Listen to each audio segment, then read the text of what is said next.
Arivald was a magician. At least, that's how he was perceived by the residents of the coast. He had a blue cloak adorned with silver stars, a crystal ball, and a book of spells. He could mutter quick incantations in a foreign language, speak of clear and simple matters in an incomprehensible way, and vice versa. He knew how to cure cattle glanders, prepare ointments for cuts and burns, point fishermen to the best spots for fishing, brew love potions for girls and boys, and help old husbands with problems involving their young wives. Therefore, he was widely regarded as a wizard and a member of the secret brotherhood. However, the inhabitants of the coast, who years before Arivald's arrival had already had another mage, never could take their new guardian seriously. Perhaps he was too cheerful and good-natured for someone dealing with magic and the power, or perhaps he made too many slips, which he himself could laugh at, or maybe he charged too little for his services. In any case, they learned not to come to him with serious matters like ensuring good weather, successful harvests, or helping to find treasures. Even the princess herself liked Arivald very much and often invited him to the castle to listen to his colorful stories from distant lands. However, she was disappointed that he couldn't conjure up the gold and diamond earrings she had been dreaming of for so long. But the people of the coast, though they often secretly laughed at the wizard, couldn't imagine having a cold and distanced man living among them, like the famous magicians of Silmanian. Arivald was invited to christenings and weddings, people came to him for help and advice, and he had already convinced several reluctant parents to bless the unions of their children. He was able to soothe disputes, prevent quarrels, and diffuse arguments. Therefore, he was well liked, and his lack of magical knowledge was overlooked. No one could have guessed that soon the coast would need a real magician who knew the highest quality spells and could maneuver through the intricate stratagems of combat magic. For Arivald was not a genuine wizard. He had once been a mercenary soldier, a singer, and a poet, an indefatigable traveler who had visited probably all the lands of the known world. His real name was common and simple, it was Penshow. As Penshow, a mercenary, a bard, a vagabond, and an eternal traveler, he spent the first half of his life. But then came the day that would change everything. The day when a true wizard, a member of the secret brotherhood, crossed Penshow's path. Fascinated by Penshow's tale of the moribund war between dwarfs and elves and witchmen, the magician took him along on a journey. One morning, somewhere in the wilderness, the wizard died quietly and peacefully in his sleep, leaving Penshow with the dilemma of what to do with his body and belongings. The bard buried the magician, placing him according to custom with his head toward the rising sun. Initially, he intended to hand over the blue cloak, the crystal ball, the wand, and the book of spells to someone from the brotherhood. But when he reached for the heavy, leather-bound, gold-cornered book of spells, he couldn't tear himself away from it. It turned out to be written in the language of a land that Penshow had once visited. And so, in one day and one night, he decided to become a magician. He put on the blue cloak, tucked the wand into his belt, packed the book and the crystal ball into his saddlebags, mounted his horse, and set off. However, it was not so simple to turn from a soldier, bard, and wanderer into a magician. After all, it was not for naught that wizards spend years, from childhood, learning to harness the power and use the book of spells. But Penshow, who now called himself Arivald, believing that name better suited his new position, was curious, stubborn, and hard-working. And he was remarkably talented. Probably no one else could have learned so much in such a short time, relying only on their intuition. If he had been trained from childhood, he would undoubtedly have become the greatest living wizard. But even so, after a month of relentless practice, he could conjure up a roll for breakfast, though usually a stale one, as well as cheese and milk. Later, he learned how to prevent fatigue, how to cure the simplest illnesses in people and cattle, and how to perform the most basic magical tricks, such as taming wild animals or lighting a fire out of nothing. After nearly 3 years, he could already use the crystal ball, create illusions, and distinguish true words from falsehoods. But he never learned one thing: he didn't become the kind of person a magician should be. He wasn't cold, aloof, or disdainful. He treated everyone warmly and kindly, often smiled, and frequently shook crumbs of bread or cheese from his long grey beard. No one would have believed that he had once been a mercenary soldier, the commander of the rear guard of dwarven King Licebeard himself. He just tried never to encounter a real magician, fearing that he would be too easily recognized as an impostor. He had already learned that silence or responding with a string of incomprehensible formulas was the best way to deal with any suspicions. Perhaps it was also due to his fear of other wizards that he chose to go to the coast, a place known for its peaceful life and for having few visitors. The coast, rocky and barren, focused mainly from fishing, was not a place that merchants, magicians, or knights were eager to visit. Life here drifted slowly from one catch to the next, the people were simple and hard-working, and the land was ruled by a young princess who was delighted to have her own wizard, as it was well known that wizards did not like to leave Silmanian. Arivald had been on the coast for 6 years. He lived in a small, 2-room house near the beach, nestled right at the foot of the watchtower. The magician's daily duties included climbing the tower each morning and scanning the surroundings with the crystal ball. The crystal ball would have worked just as well on the beach, but the locals would have been uneasy if they didn't see the small figure of the wizard in his distinctive pointed hat at the top of the tower each morning. The tower was old, with steep, partially rotted stairs, but the worst was during a storm, when the wind tried to blow the wizard off the balustrade, and the raging rain completely soaked his blue cloak. So the life of a magician had its downsides, and he always thought about them each morning with reluctance and impatience. The day on which our story begins was one of those beautiful, sunny days when the sky is cloudless, the wind, calmed by the heat, hides somewhere in the mountains, and the surface of the sea resembles a mirror. On such a day, Arivald, quietly puffing, climbed the steep stairs of the tower, and after resting for a moment at the top, he set the crystal ball before him. He was immediately struck by the crystal's unusual appearance. Usually bright and clear, it now seemed darkened and dull. The magician spat on his finger. He rubbed the ball, but nothing changed. "That's odd," he muttered to himself. "I don't think this bodes well." "Of course not," suddenly said a hoarse voice. Arivald jumped in surprise when the image of an elderly man's head adorned with pointed blue hat appeared on the surface of the ball. The man had black, piercing eyes, which now looked at the startled wizard with contempt and malice. "It will be a very unpleasant day, my dear Penshow, when I arrive at your doorstep," the voice continued, "and I won't be coming alone. Watch this." The image in the ball blurred, and suddenly, instead of the wizard's face, it showed dozens of sleek ships with long dragon heads, sailing across the sea under large purple sails. But Arivald, having somewhat regained his composure, quickly muttered a spell against illusions and swiftly touched the ball with his wand. There was a flash, a flicker, and only 6 ships remained. The wizard smiled to himself. "Well, well," the wizard's face reappeared, "you've learned something, Penshow. But what you saw is no illusion. Soon, those 6 ships will reach your coast." "What do you want from me?" Arivald asked, swallowing hard. "From you? Nothing. You're just a pathetic creature, and you'll face a deserved punishment for impersonating a member of the secret brotherhood. No one has dared such audacity in a long time. The punishment must be severe to deter other would-be impostors. But I'll only spare a moment for you. I'm sailing to the coast for the princess because I've decided I want her. She should prepare to leave with me, because if she doesn't," the wizard's voice trailed off ominously, "there won't be a stone left standing on the entire coast. Make sure she knows this." Arivald rubbed his beard vigorously, and as usual, crumbs of bread fell from it. The wizard in the ball laughed harshly. "Do you hear me, idiot?" he hissed. "Tell her that her suitor is coming, and she'd better be ready to greet me warmly."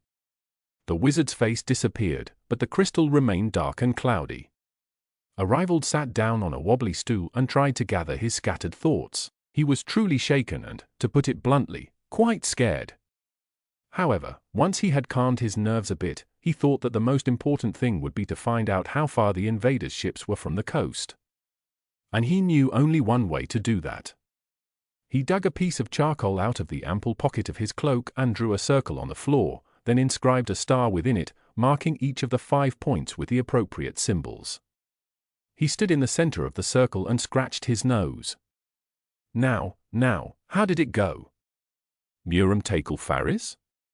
Muram Parnal Oris? The difference was crucial, as one incantation summoned a minor sea demon, while the other cured runny nose. Arivald was more interested in the demon, especially since he hadn't suffered from a runny nose in years. Muram Takel Faris, he finally said, closing his eyes and summoning the power. But his actions didn't stop there. He had to perform a complicated sequence of movements with the wand, and one mistake could ruin everything, followed by a long command formula, which somehow Arivald had never quite managed to memorize. This time, however, everything seemed to have gone well, because after a moment, something wet plopped onto the floor. The wizard saw a small green demon, tangled in seaweed, glaring at him with bulging eyes. "What do you want, you forgetful wizard?" "Hey," it croaked. Well, the wizard shook his wand threateningly. "Behave, or I'll calm you down." Now, how did it go? He tried to recall how to discipline unruly demons. The demon sighed loudly. All right. Just tell me what you want. I don't have time to sit here for hours while you remember the compulsion formula. I'd rather cooperate. I just hope you remember how to release me from the command." "I think I do," Arivald muttered uncertainly. "I do hope so," the demon replied in a resigned tone. "So, what do you want?" "6 ships are sailing toward the coast," the wizard said. "When will they arrive?"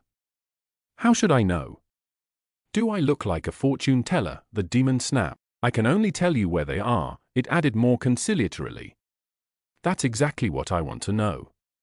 By the way, what kind of wizard are you if you have to summon me for such a trivial thing?" the demon remarked with some malice.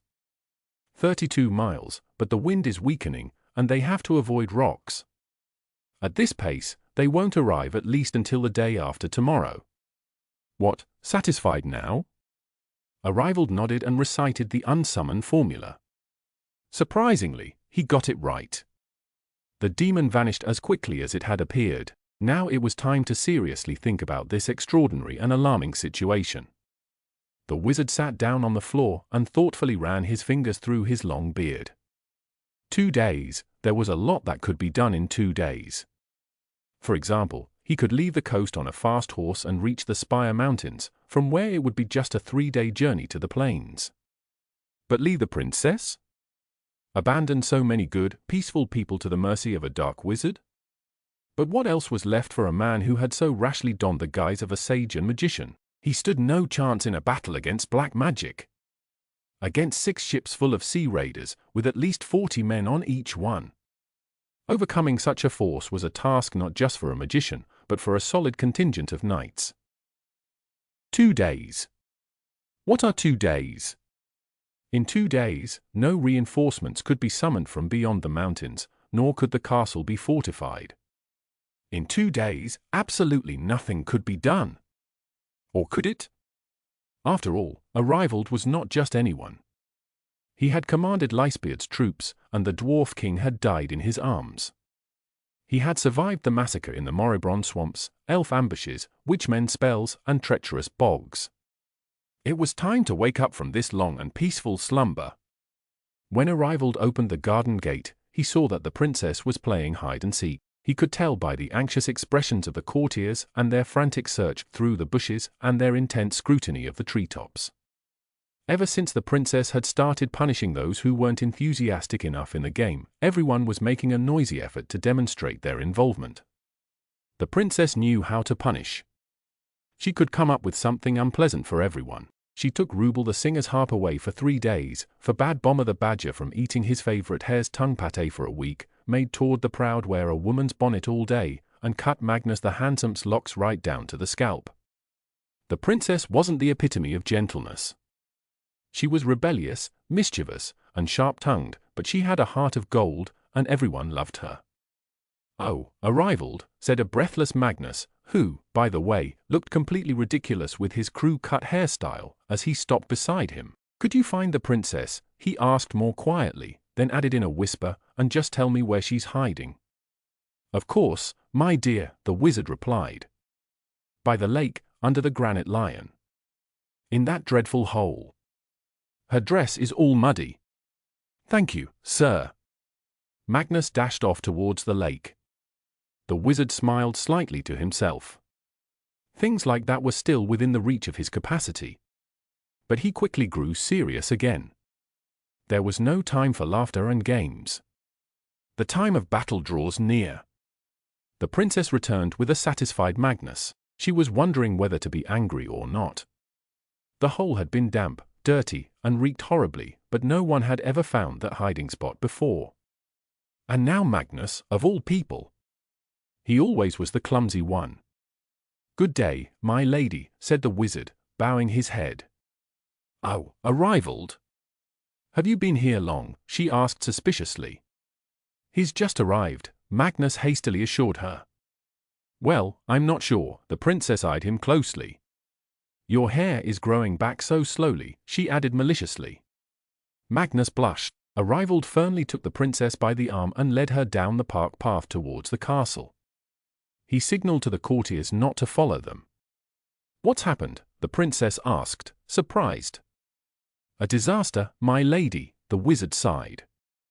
"What have you messed up this time?" she asked, lightly and somewhat teasingly. Arivald ignored her words. "Have you heard, my lady, of the sea raiders who sail ships with dragon heads?" "Of course, Arivald, but what?" "They're coming here," the wizard finished, "in 6 ships." The princess fell silent and brushed a strand of hair from her forehead. She was no longer the cheerful girl playing hide-and-seek and teasing everyone. Before Arivald now stood a ruler. "Are you sure?" "Yes, my lady." "When will they be here?" "In 2 days, my lady." "Very well, I'll send messengers to the mountains, spread the word in the villages. By the day after tomorrow, we should have 50 armed men. What do you think?"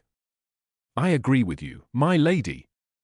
But even then, we'll have only about 100 men skilled in wielding axes or bows. Less than half of what they have. And they are murderers, my lady. The best trained and most ruthless killers in the world." "And your magic? Can't you do anything?"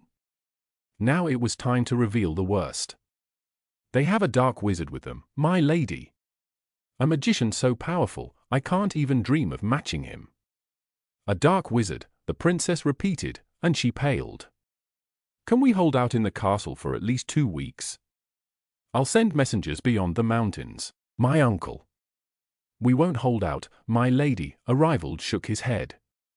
"A few days, perhaps, but not 3 weeks. And that's the minimum we'd need." "What should we do?" The princess nervously clasped her hands together. "What do they want here?" "I don't have any rich spoils or—" She looked into the wizard's face and fell silent. "You know," she whispered after a moment. "You know what they want, don't you?"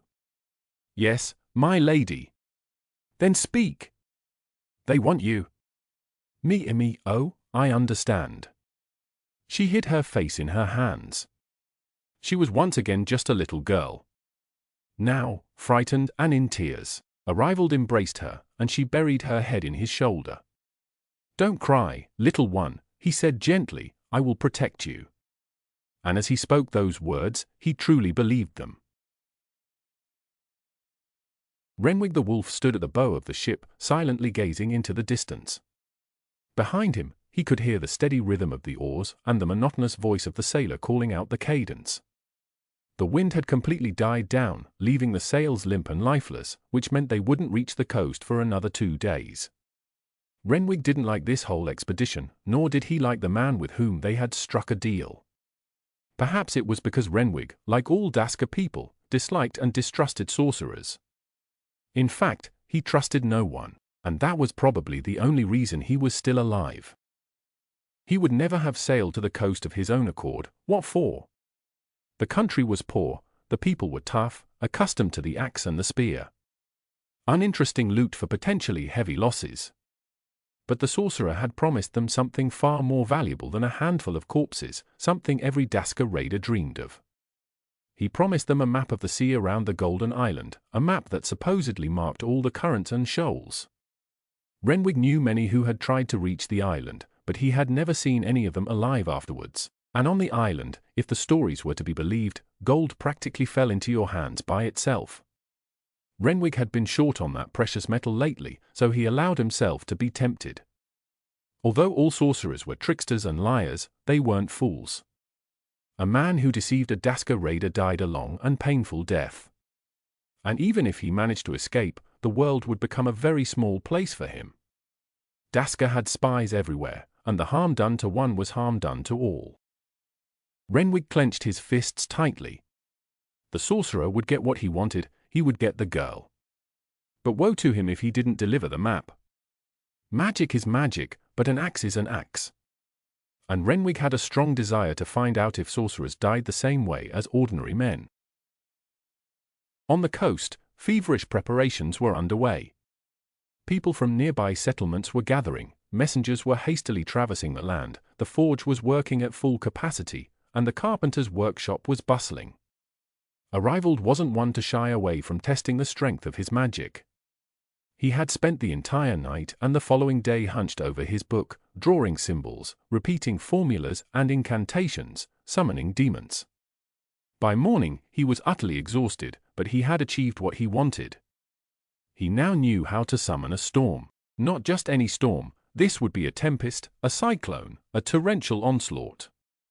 That was the extent of his success.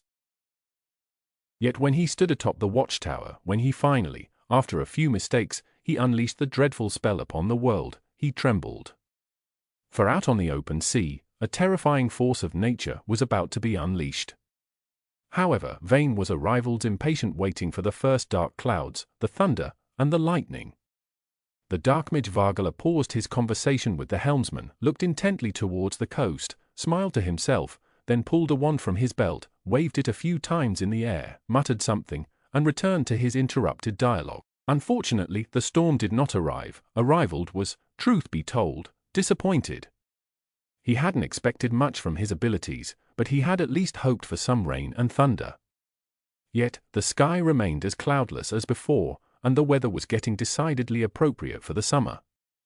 The only consolation was that the people on the beach were working tirelessly, and their efforts were evident. After all, it was no surprise, no one liked the visit of Daska raiders. Vargala was increasingly pleased. The ships were nearing the coast. Another hour, maybe two, and the land would be in sight. The dark wizard treated this expedition with great disdain. After all, who was there to fear? A pitiful usurper who had only tasted some discarded crumbs of magic? Vargala hadn't even bothered to look into his crystal ball. After all, there was nothing interesting to see in it. Pencho had tried, and Vargala appreciated this effort because he liked stubborn people. Pencho had tried to conjure a storm, but Vargala had to laugh at the thought of how many crucial components were missing from the spell. He hadn't dispelled the storm anyway, he had merely sent it further east, let someone deal with it over there. He strained his eyes. He thought he could already see the outline of the shore. "We're getting there," came Renwick's voice from behind him. "I hope you know what you were talking about." "I'm certain," replied the dark mage. "If they manage to muster 100 men, it would be a miracle, but I doubt the princess will push for battle. You'll see, she'll come begging for mercy." "I hope so," muttered the raider, "but I don't like having magicians against me. I'm not pleased that one of them lives here." "Don't worry," Vargala smiled dismissively. "I'll take care of him." Renwick put a hand to his forehead and squinted. "There are people standing there," he said, slightly surprised as he strained his eyes. The dark wizard shrugged. "So much the better, if they're welcoming us on the beach. It'll all go faster than if they barricaded themselves in the city." "There are a lot of them," Renwick said slowly, glancing suspiciously at Vargala. The dark wizard, impatient because his eyesight wasn't as sharp as the raiders, merely waved his hands. "We'll see soon enough what's going on," he muttered. "Let's wait." They were getting closer. The oars slowed their rhythm, and the 6 ships, now side to side, moved forward by their momentum only.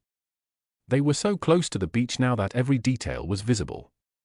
Well, maybe not every detail, all that mattered.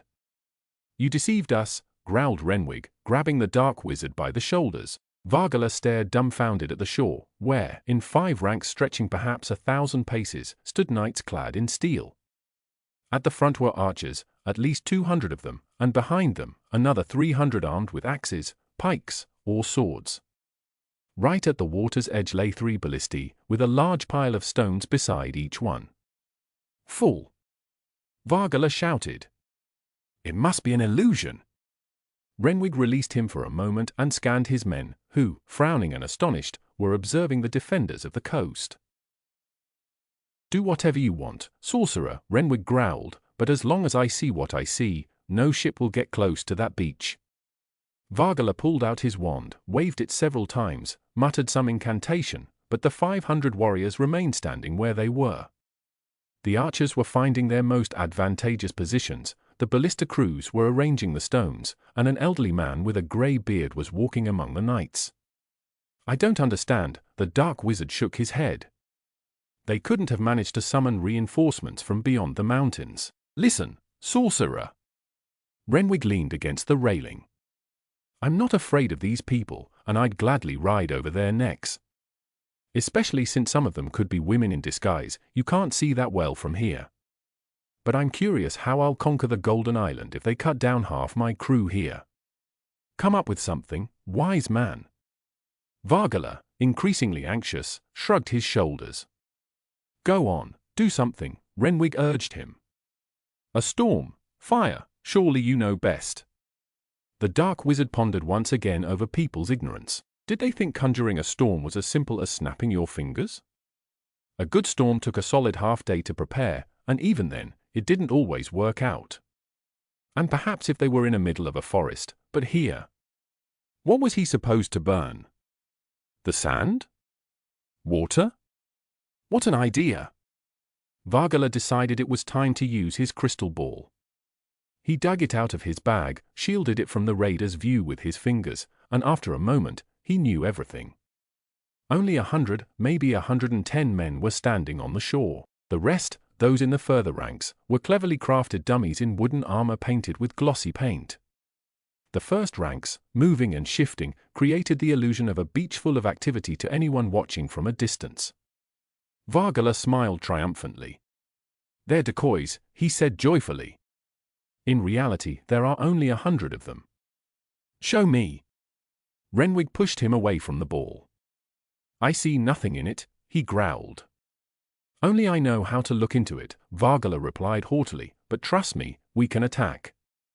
Renwig wasn't a foolish man. If he had been, he wouldn't have survived so many years as the leader of the Daska raiders. He had no idea how the defenders' numbers had swelled to such a high figure, but he couldn't imagine anyone sane enough to build fake people on the beach.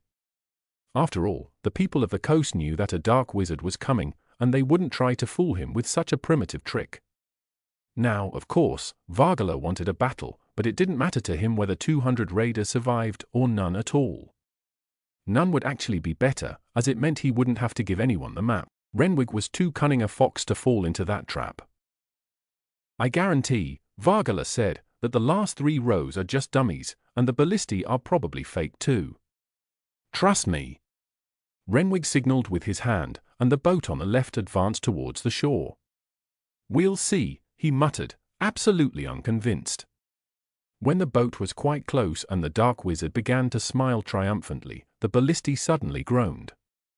A hurricane of stones struck the boat, which managed to escape, but Renwig saw several of his men lying on the deck. "Idiot!" The raider's eyes burned with anger. "A decoy, huh? A trick, an imitation? Seize him, boys," he suddenly roared. The dark wizard groaned in the iron grip of the sailors. Before he could make a move, they had tied his hands and feet with ropes. "I'll curse you," he began. "I'll cast such a spell that you'll never—" "Gag him," Renwig ordered. He looked at the bound wizard and scratched his head. In truth, for a Daska pirate, he was a rather fair man, but he passionately disdained magicians. "We're turning back," he decided, "and you, scoundrel," he said to Vargala, "will tell us everything you know about that map. Because if you don't," he paused and looked at the crew, "I've been wanting to hear how a sorcerer sings while being roasted for a long time." His words were met with the raiders' laughter. The boat sailed back out to the open sea. Tables were set out in the castle courtyard, laden with food and drink. Many cows, pigs, and countless chickens were slaughtered, and the princess's cooks worked tirelessly all day. Barrels of good March beer were brought out, and the princess even ordered the 200-year-old wine reserved for special occasions to be tapped. After all, this was a one-of-a-kind occasion. The coast had repelled the Daska raiders, led by a dark wizard to top it off. It would be a tale to tell children and grandchildren, something to amaze visitors. Now, the guests were boasting to each other about what each of them had done for the common cause. One shouted that he had carved the wooden armor the best and the fastest, another claimed that without the helmets he made, who knows what might have happened, and yet another insisted that the coast's victory was due to his skillful painting of the fake armor. The loudest of all were Magnus and Master Borhan, surrounded by admiring girls. They had restored the old, long-unused ballista to working order, ensuring they were capable of at least one shot. No one mentioned Arivald, but it wasn't out of ingratitude. It was simply because everyone took it for granted that it was the wizard who saved the coast, and they could only compete about who had best carried out his orders. Now, they gazed at him with reverent respect, listened carefully to every word he deigned to speak, considered his opinions final, and the idea of clinking a tankard with him, patting his shoulder or asking him for a few innocent magical tricks was out of the question. Arivald left the tables and the merry, drunken people. He trudged along the beach to his own house and cast one last glance at the imposing ranks of wooden knights. He sat down at his table and spread open the book of spells. He could feel the power within him. When he accomplished what he had long intended, he would truly be a wizard, a powerful wizard Arivald. The princess, though it was long past noon, was still drowsy, but she came out of her bedroom at Arivald's request. "Why so early?" she asked, yawning. "I have a gift for you, my lady," the wizard replied proudly. "A gift?" the princess asked, her interest piqued, forgetting her sleepiness. "Yes, my lady." The wizard placed 2 small stones on the table. "They will turn into what you've always dreamed of." "My diamond earrings," the princess clapped her hands. "Exactly," Arivald confirmed with dignity. "Wait, I'll call everyone," the princess exclaimed, and she dashed out of the room, shouting, "Magnus, Rubel, Tord, Bomber." When they arrived at her summons, the princess announced, "Arivald is going to create diamond earrings for me. Just make sure they're big enough," she added as a condition. Everyone stood in awe, watching the wizard's focused face and his raised wand with reverence. "Maaris, Develtos, Sambago!" Arivald shouted, then performed several intricate movements and tapped the stones with his wand. There was a flash, smoke rose to the ceiling, and when it cleared, the onlookers saw a large toad sitting on the table. An exceptionally large and exceptionally ugly toad. "Oh," the surprised princess squeaked. For a moment, the courtiers were frozen, as if they had turned to stone, and then they erupted in a powerful laugh. Bomber stumbled and fell under the table. The toad fled. Arivald hung his head and slowly tucked the wand back into his belt. He was about to turn and leave when the princess threw her arms around his neck and kissed him on the cheek. "This is the Arivald that we all love," she whispered. He looked at the faces of the courtiers and smiled. He was sure that next time, no one would be any longer afraid to clink a tankard with him or pat him on the back. The children would once again ask for magical tricks. For him, after all, that was what mattered most in the world.